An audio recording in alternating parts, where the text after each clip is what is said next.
¿Es racional creer en Dios? Bueno, pues bienvenidos a esta serie de breves charlas acerca de la existencia de Dios. Y en esta ocasión estaremos hablando sobre si es racional o no creer en Dios. ¿Es racional creer en Dios? Por Peter Kreeft. Mucha gente piensa que la fe y la razón son opuestos, que esa creencia en Dios y el razonamiento lógico de mente dura son como el petróleo y el agua. Están equivocados. La creencia en Dios es mucho más racional que el ateísmo, dice el académico Peter Kreeft. La creencia en Dios es mucho más racional y lógico que el ateísmo.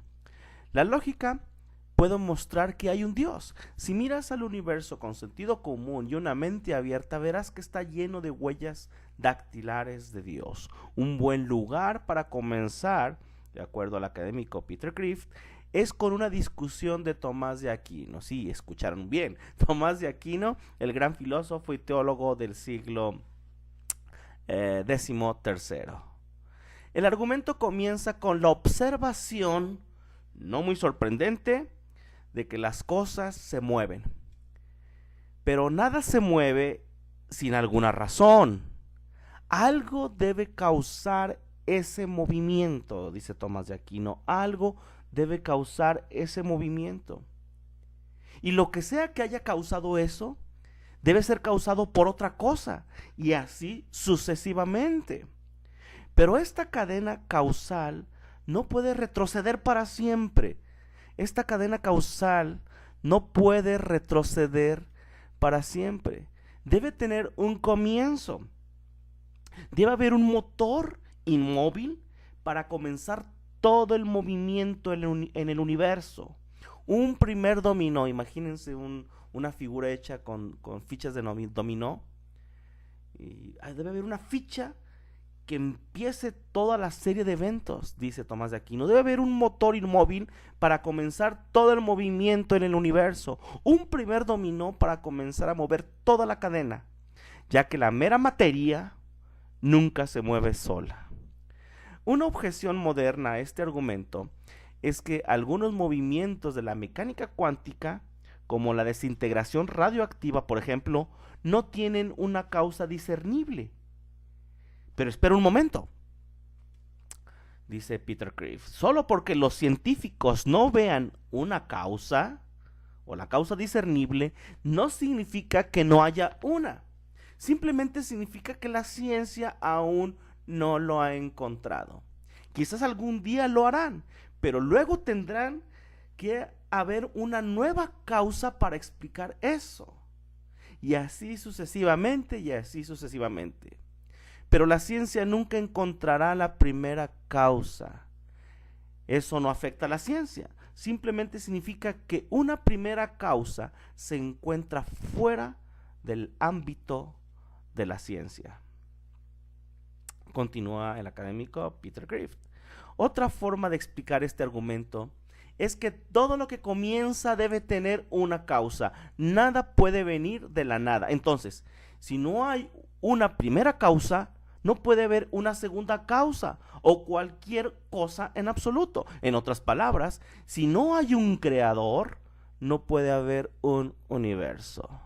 Pero, ¿y si el universo fuera infinitamente viejo? Podrías preguntar. Bueno, todos los científicos de hoy coinciden en que el universo no es infinitamente viejo, que tuvo un comienzo en el Big Bang. Si el universo tuvo un comienzo, entonces no tenía que existir, y las cosas que no tienen que existir deben tener una causa. Hay una confirmación de este argumento de la cosmología del Big Bang. Ahora sabemos que toda la materia, es decir, todo el universo, nació hace unos 13.700 millones de años y se ha estado expandiendo y enfriando desde entonces. Ningún científico lo duda más, aunque antes de que se demostrara científicamente, los ateos lo llamaron creacionismo disfrazado. Ahora, agregue a esta premisa una segunda premisa muy lógica. El principio de causalidad, de que nada comienza sin una causa adecuada, Y se llega a la conclusión de que dado que hubo un Big Bang, debe haber un Big Banger. Un Big Banger. Alguien que disparó o que hizo que sucediera el Big Bang. Pero ¿es este Big Banger o el disparador del Big Bang Dios? ¿Por qué no podría ser solo otro universo? Debido a que la teoría de la relatividad general de Einstein dice que todo el tiempo es relativo a la materia y que toda la materia comenzó hace 13.700 millones de años, también lo hizo todo el tiempo. Entonces no hay tiempo antes del Big Bang.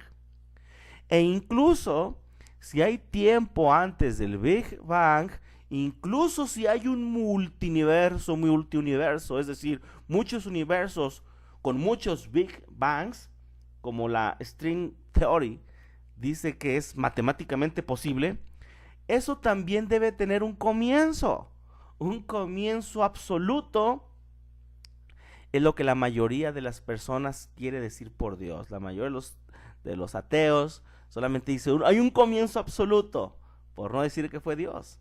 Por eso dice Peter Crift, un comienzo absoluto, un dominó, una ficha de dominó inmóvil es la que empezó toda la serie de movimientos. Un comienzo absoluto es lo que la mayoría de las personas quiere decir por Dios. Sin embargo, algunos ateos consideran que la existencia de un número infinito de otros universos es más racional que la existencia de un creador. No importa que no exista ninguna evidencia empírica de que exista alguno de estos universos desconocidos. La conclusión de que Dios existe, aquí está lo interesante, la conclusión de que Dios existe no requiere fe, dice Peter Crift. Yo ahora voy a explicar por qué. La conclusión de que Dios existe no requiere fe. El ateísmo requiere fe. ¿Qué les parece? Se necesita fe para creer en que todo viene de la nada. Solo se necesita razón, dice Peter Crift, para creer en todo lo que viene de Dios. ¿Qué les parece? La conclusión de que Dios existe no requiere fe. El ateísmo requiere fe para creer lo que dice. Se necesita fe para creer en que todo viene de la nada. Pero solo se necesita razón para creer en todo lo que viene de Dios. Peter Crift, profesor de filosofía en el Boston College, Centro de Estudios Fe Bíblica. Gracias.